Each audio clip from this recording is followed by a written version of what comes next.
Today, I have the honor of chatting with another outstanding young Guyanese who piqued my interest with her passion for providing grief support to children, widows, and families who suffered the loss of a loved one, and which led to her pioneering an organization and trust, the Golden Lives. And among her many accomplishments, she is a Chevening scholar currently pursuing her master's at the St. Mary's University in London. Also a recipient of the prestigious Queen's Award and recently an awardee of the 25 Influential Women Leaders Awards in Guyana. I am happy to present to you and welcome humanitarian, philanthropist, and young Guyanese leader, Miss Marva Langevine. Marva, welcome to our Guyanese Talent Tuesdays. Hi, Angelina. Thank you for having me. I must apologize. There is a holiday going on right now in London, so you might hear some fireworks in the background. I have listed just now a number of achievements and awards you have attained at such a young age, right? The recipient of the Queen's Award, Chevening Scholar. You stood on many different stages nationally, including the Miss Guyana as a Miss Guyana World contestant, and speaking internationally at occasions on the international stage. I want to know, what do these accomplishments and recognitions, what do they mean to you? It means that I am fulfilling my purpose. Every time I sit and I think about all these wonderful, amazing, unthinkable things that have happened to me, I'm like, okay, I'm fulfilling my purpose. I am doing what I'm supposed to on this earth. And God has just been providing for me. And He continues to provide for me and make the resources that I need available so that I can continue the work.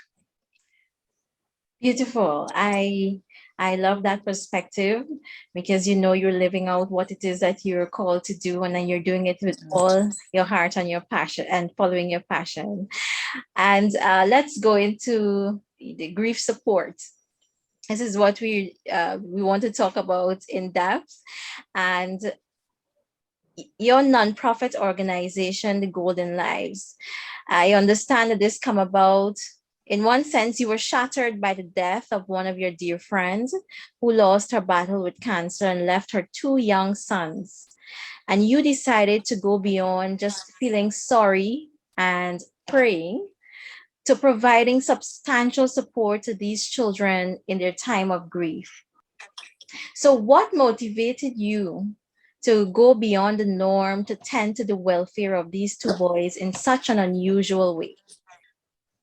About 7 years ago, my friend, her name was Makisha, she died from a rare form of cancer called leiomyosarcoma. But before she died, we spent a lot of time in the hospital, and I saw how she was a fighter, and she fought to overcome cancer because of her two sons. She loved her boys. And she even made this little booklet of the dreams and wishes and goals she had for them as they grew up and turned young men. Unfortunately, she died, and it I was really hurt because I know that she wanted to live for those boys. However, I said I'm going to fulfill at least one of her wish for the boys. So I stayed in contact with her mother, who became the guardians for the boys. And I would take them out for ice cream. I would go and visit. But back then, I just said I'm going to stay in contact with them. And as they get older, I'm going to see what I can do to support them. Unfortunately, 3 months after she died, her father died in a freak accident at work. So now her mother was left um, with the task of looking after her two young grandsons without her husband, who was the breadwinner. So I really saw how that affected the entire family dynamics. And I continued staying in their lives, taking them out for ice cream. So it started with ice cream dates and home visits. And about 2 years after, I entered the Miss World Guyana pageant, and I had to get a project for the Beauty with a Purpose segment. And I started praying about it. And long story short, I said a prayer, I went online and I typed in what happens to children. But after I said the prayer, Makisha came to mind and the situation with her children. And I went online and I typed in what happens to children after their parents die. And I came across this entire area called child bereavement awareness, which was new to me. In the Caribbean, we don't talk about grief. We don't even talk about children grieving. So I was shocked and I sat there. I remember I was reading. I went to all of these websites with these various charities in the US and the UK. And I said, this is going to be my project. I'm going to go out and let people know that children do grieve and they need our support. And especially for those circumstances, like Makisha's mother, who became the guardian without any form of financial security. And that added some secondary losses as well. So I'm like, okay, after that loss, there's, apart from the grief and the emotional challenges that we might experience, there are other types of challenges that might occur. And I use the platform to spread awareness on grief in childhood and to also encourage others to support them, educate people on the common responses of grief as well.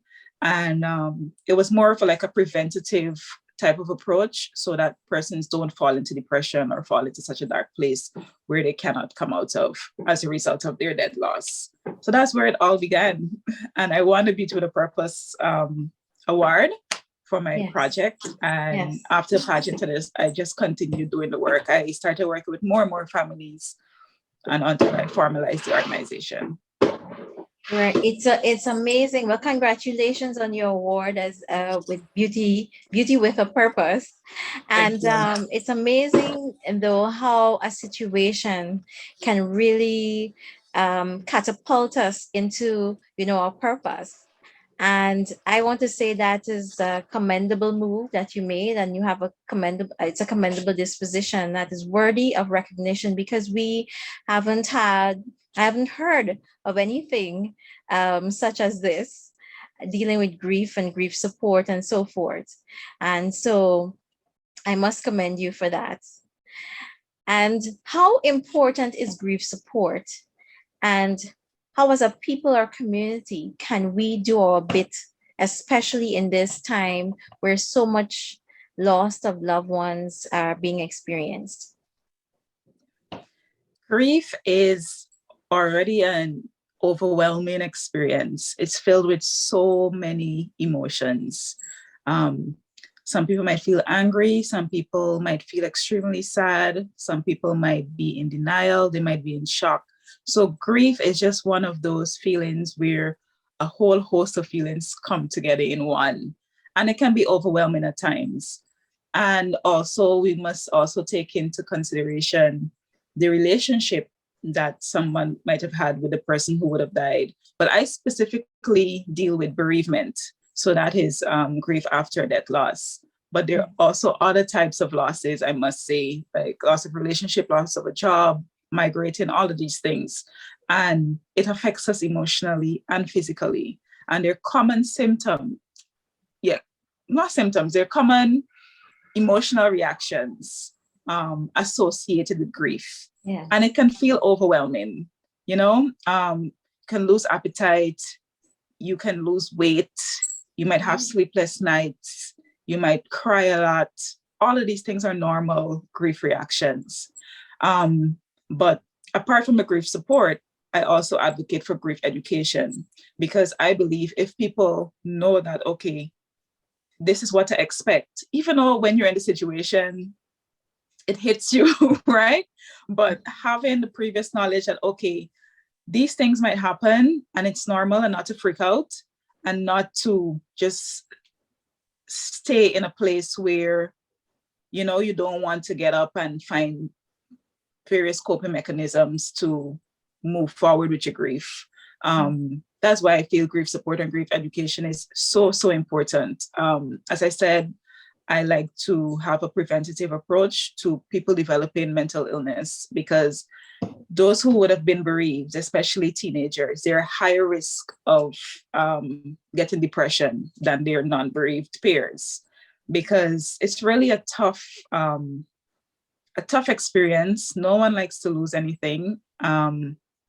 But once people have the support, once they have the resources and the knowledge on how to cope with the varying emotions that they might feel as a result of their grief, then I believe recovery and finding meaning from such a devastating experience can be possible. Right. So you're encouraging persons to get educated as well on Yeah. how to deal with grief. But in terms of if we know someone is grieving, Mm-hmm. going through a terrible time, how do we, whether it's personally or as a community, whether it's a religious community or just a institution rather, in the community that will be able to reach out and to help those persons who are grieving? Yeah. The first thing I always say is to just validate someone else's grief. Don't freak out. don't don't see grief as a mental illness. Don't see it as something that is bad. See it as something that is normal. It's a normal part of losing something that we love. It's a normal reaction to loss. So the first thing is to validate each other's grief. And after we validate it, just find ways in which you can support. Everybody's grief experience or grief journey is unique, and the circumstances surrounding the death or the loss is unique as well. So it's all about doing an assessment and seeing what is needed and then providing support. And also try not to say insensitive things. I know we grew up hearing things and repeating things and thinking it's okay, but it's not okay. I mean, a lot of people like to say, God knows best, she's in a better place, he's in a better place. Like all those, it really doesn't help. So the best thing is to validate someone's grief. And if you're very close to the person, you can just go and sit with them. And a lot of people who are grieving, they like to tell stories. So sit and offer a listening ear. Talk about the person who would have died. Create a safe space where they can express how they're feeling, if they're angry, if they're just really overwhelmed and think that they just can't go on anymore. Just go and sit with them. You might not always have all of the answers, but that is where Guyana Golden Lives is there for, and also the internet. You can go and you just type in anything, and there are lots of resources out there to guide you and give you information moving forward. But validate someone's grief. It's very important because there's no timeline to grief. And as a community, we like to tell people stop crying at a certain point. Right. And that's not right. That's not going to help anything. So validate the grief and understand it's normal, and just do an assessment to see how you can provide support, depending on the type of relationship you have. And for the instances, like if a breadwinner dies, especially as a community, as an organization, you can offer tangible support. If it's to ensure that if there are children involved, ensure that the children stay in school, you can provide groceries for a week, you can even mentor them, so that they know that there are other people in their lives that can care for them and will help them to achieve their goals. Yes, some very poignant instructions for us to reflect on and how we can go about helping those persons, because many times it is we know what they need. Sometimes we know what they need, but it's also finding the time to taking the time to go and help and to invest that moment, especially as you mentioned, mentoring others. Sometimes that can take a lot from other persons, and so they may not want to do it, but it is really important, as you mentioned there. But when you look at the person you are now, Marva, and the career path you have undertaken, can you recognize any personality traits you exhibited as a child or as a teenager that sort of pretended this path that you're on? My grandparents, my parents would always tell me I was always a bully, but I was a leader. I would say that I was always a leader from since I was small. I always exhibited leadership qualities. I must say I didn't have the humanitarian qualities. It's based on experiences and various circumstances. It really changed my heart and my outlook on life. I was always bold and I had leadership qualities from since I was a child. However, in terms of being empathetic and giving, I was not that type of person. So as I got older, and my faith as well, I'm a Christian, that really changed. That changed my heart. It changed my outlook on life. And then after Makisha died, I think that was a turning point for me. It really opened my eyes to something that I never paid attention to. And here I am today. Like my friends tell me I'm too nice, I'm too giving. But this is my purpose, and I'm always amazed. It's me. But 15 years ago, I was not this person. Wow. Wow. So Wow. it's a great testimony. Yes, I can attest from hearing from you that it is indeed that sometimes, many times in our childhood, we may not exhibit certain traits, but as an adult, we can Mhm. acquire these things and acquire love for things that we didn't think that we would be able to manage and so forth. But as you said, you were Yeah. always a leader, and here you are leading in this capacity, Yeah. and that is commendable as well. And you studied modern languages at the University of Guyana. You did your bachelor's degree in modern languages, and you're also a Spanish teacher. So, how Yeah. did you come to make a decision to do your studies in psychology, and now as a Chevening scholar doing your master's in mental health? Uh, what kind of adjustments, what it's mentally, emotionally, you had to contend with in order to make a decision to pivot into psychology and mental health? Yes. It's a big change from my first degree because my background is in education. And January is going to make 9 years since I've been a teacher. Wow. But throughout those Congratulations. years, thank you. Throughout those years, I ventured more into the welfare aspect of it. So I would have children coming to me at lunchtime, even after school, just looking for a listening ear and somebody to be there for them. And I really fell in love with children, and I fell in love with the fact that I was in a position where I can provide emotional support as well outside of the classroom. I love teaching. I thought I was going to be a teacher forever until I found this cause and something I'm passionate about as well. So I just said, you know what, eventually it was taxing on me because teaching has comes with a lot of work, a lot of records, a lot of things Yes. happen behind the scenes.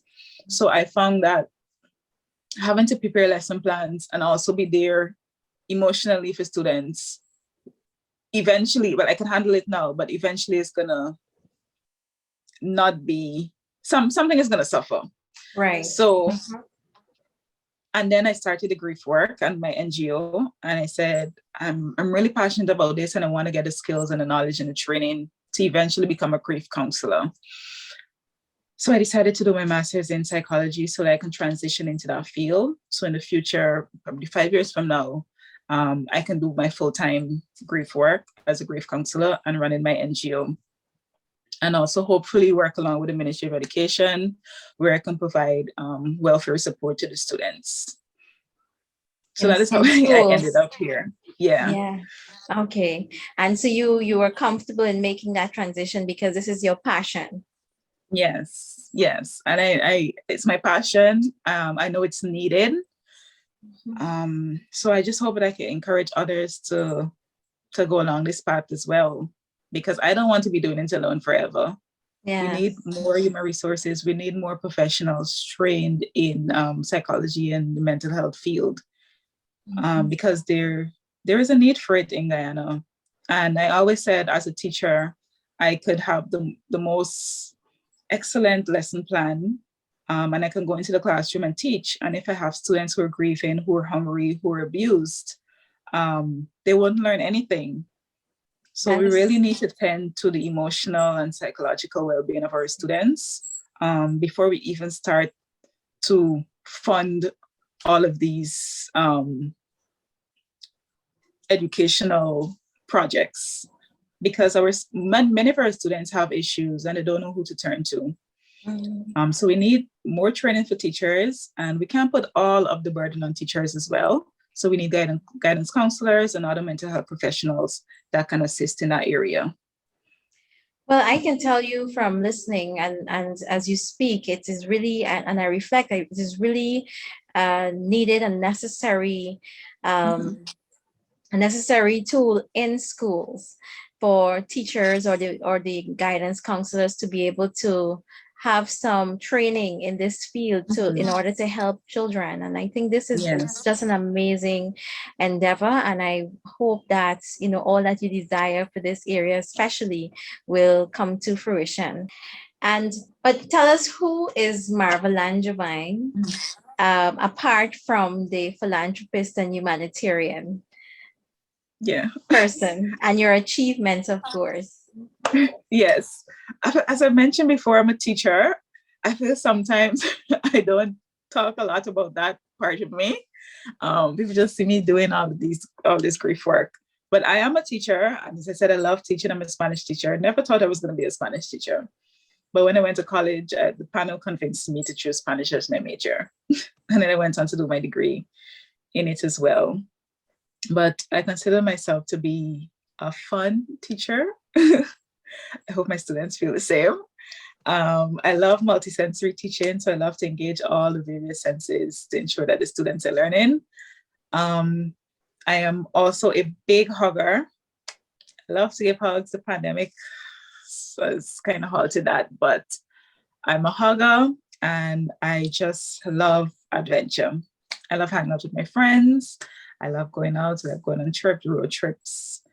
Um, yeah, and I love exercising as well.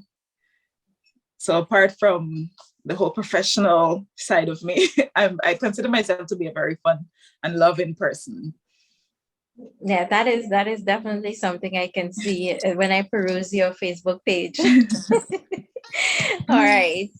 And yes, but you mentioned just before in terms of what you thinking you'd want to do post your studies, and what is your vision, or is there any other vision for your organization in Guyana, and how do you see it transforming the country as a whole? I know you mentioned some things that you would want to see, but what is your end goal? Yes, I want to have a grief center. I want to have this big center where we can have lots of activities for families, lots of workshops and trainings for professionals, especially who works with children, and just a safe space where people can come and get support and education. So in the long term, I want to have a grief center, and yeah, for training, for support, um, and just a safe space for families. And I want to grow and like have specific support groups for various types of losses. If it's a loss due to homicide, if it's loss due to a road fatality, if it's loss through cancer. Yeah, I just want to expand, get more human resources, and just have a building where people can come and get the necessary support that they need. That's where I see Guyana Golden Lives in the future. Wonderful. With this type of undertaking, right, I could imagine that you would need a body of support, a village, those persons who form your support team. Um, who are those people? What kinds of people do you have under you to help anchor you in this undertaking? Yeah, I have people from all different backgrounds. I have my friends and my families, and I even have strangers, which has been the most phenomenal part of my journey. At every juncture, I've always been able to connect with people to give me the necessary support and resources to get to the next step. So I have a lot of people who pour into me, who really want to see me do well and be successful. I know on Facebook people would see me posting a lot about my friend Elsie. She has been one of my greatest supporters. I met her in 2016. So 2016 to now, she has really encouraged me and helped me to become the young woman that I am today. I draw a lot of inspiration from her. And I have a lot of older people in my life as well, who would have lived and they really want to see me do well. And they always say when they were my age, they were movers and shakers. They were doing great things. So they like to see young people like myself who have a passion to do great things and to make an impact in their community or in their country. So those are the people I have. So when I have to, if I have to describe them, I can't call everybody's name, but if I have to describe them, they're people who are very empathetic. Yes. And my parents are very empathetic as well. So as much as I wasn't the most given person growing up, I had them as As my examples. inspiration. Yeah. So they Yeah. gave a lot. And I felt it rubbed off to me unconsciously.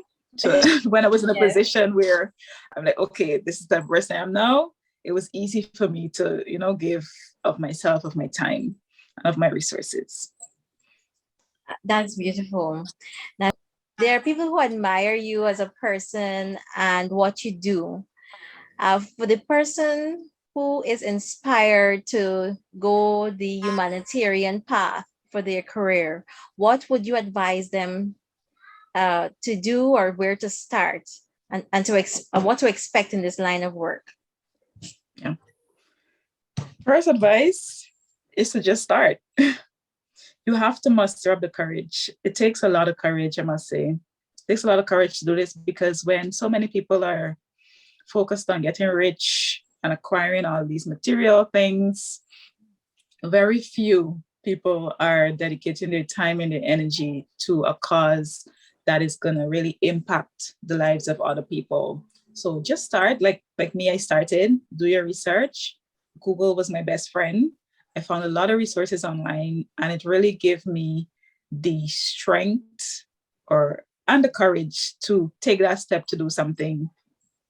And it was new in Guyana, but looking at others people's success and all these other charities and the great work they were doing, it gave me the courage to say I can do it as well. I have a voice and I'm going to use my voice to do it.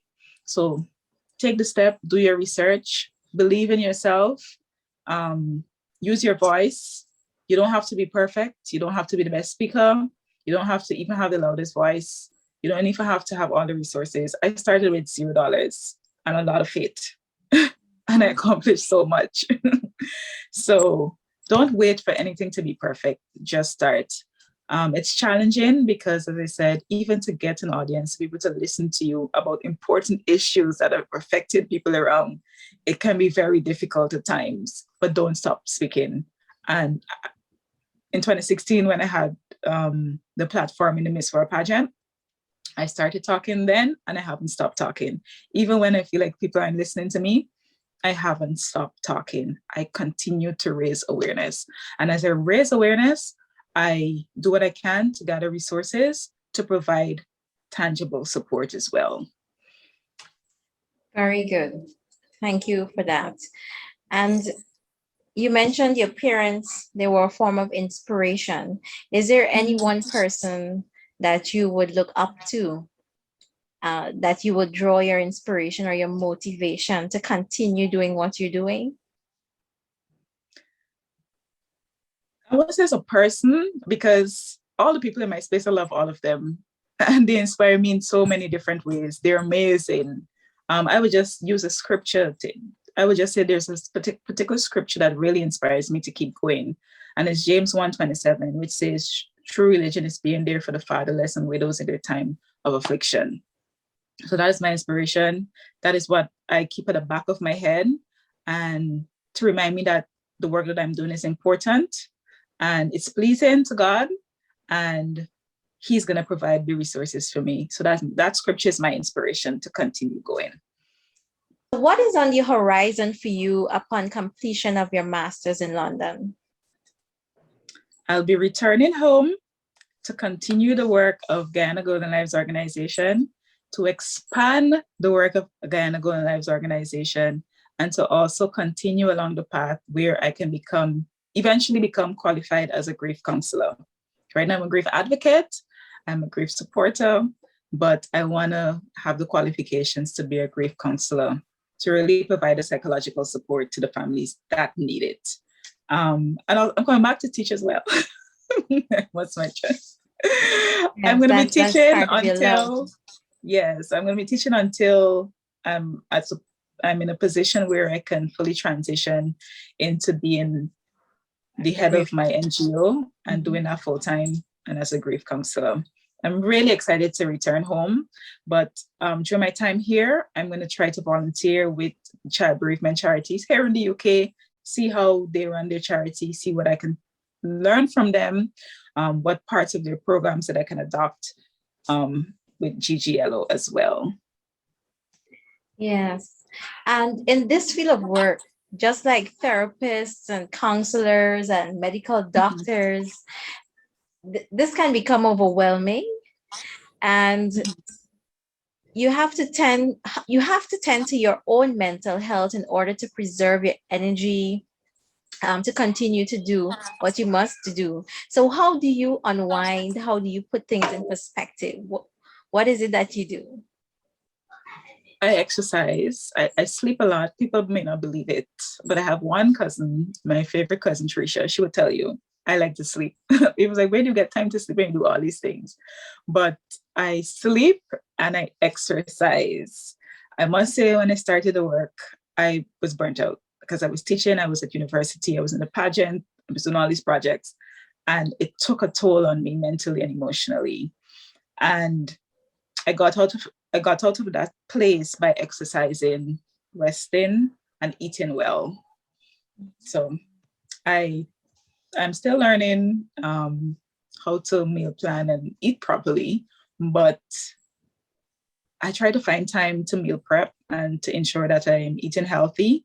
I exercise and I get rest. People also tell me that, this work may be taxing. I said, everybody has their own special grace to do something. I don't see it as hard work. Because I believe it's my purpose and I have, this empathetic personality, I'm able to do it. But it's true when, as a mental health professional, if you don't set boundaries, or if you're just always giving, your cup is gonna become empty at one point. So it's just to be aware of that and to find time for yourself, and which I've learned to do over the years. In the beginning, burnout. I was literally burnout. But now I'm in a better place so that I don't go down that road again.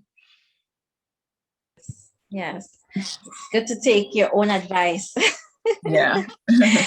I have enjoyed this conversation with you, and I'm extremely grateful for you taking the time to come and share with us. You're a breath of fresh air, I can say, because this is something that we don't ordinarily see.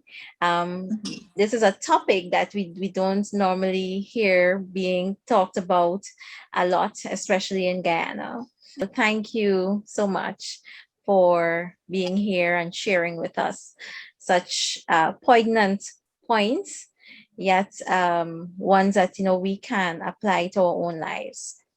Yes. As a community and as a people. So thank you. Thank you for having me. And thank you to you, our viewers, for joining us on this segment of Guyanese Talent Tuesdays presented by We Are Guyana. We look forward to bringing more episodes to you soon. And if you haven't done so as yet, remember to join our page, We Are Guyana, both on Facebook, and follow us on Instagram. We look forward to having you. Remember, I am Guyana. We are Guyana.